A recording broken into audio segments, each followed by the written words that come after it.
Today I'm going to look at the surface area of a pyramid. Now, a pyramid is made up of a polygon on its base and then the required number of triangles that meet up to the apex. So I'm going to draw a square-based pyramid, for example. Now, obviously, I'm not the best drawer, but I'll do the best I can. So here is a square, and there's the base, square base, and I'm meeting up to an apex, which is the point up here. And the number of triangles that are connecting that square are 4 triangles because a square is a 4-sided shape.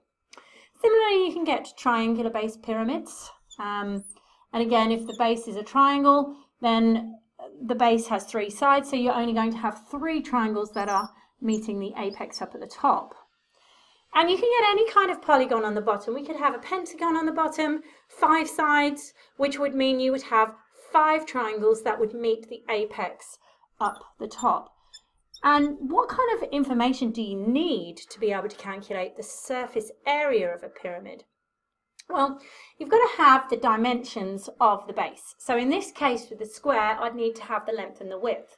And the other thing you'd need to have, assuming that you had the length and the width of the base, you would also need the height of each of these triangles. And they're obviously equal triangles if we're dealing with a regular polygon. So we'd need to have, so let me do an example. Let's just have a height here, a right angle height of the triangle. It's not brilliantly displayed. Perhaps if I draw a net, it might actually look a little bit better. So I'm going to draw a net of this particular pyramid. Okay, and again, no judgment on the wonderful drawing that I've done.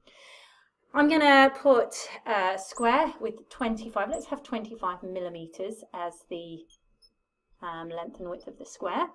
And let's have the height as 22 millimeters for each triangle, 22 millimeters.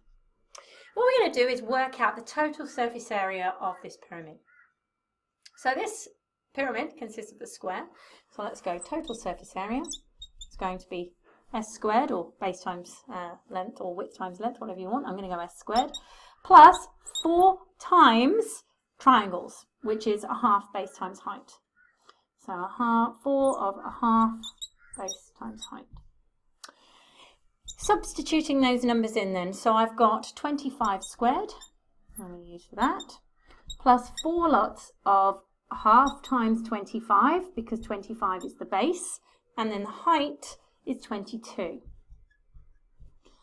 Now I'm going to work all that out with my calculator and write the answer down shortly.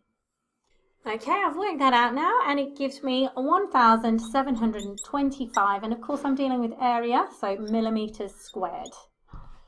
All right, and that is all you need to know about the surface area of pyramids.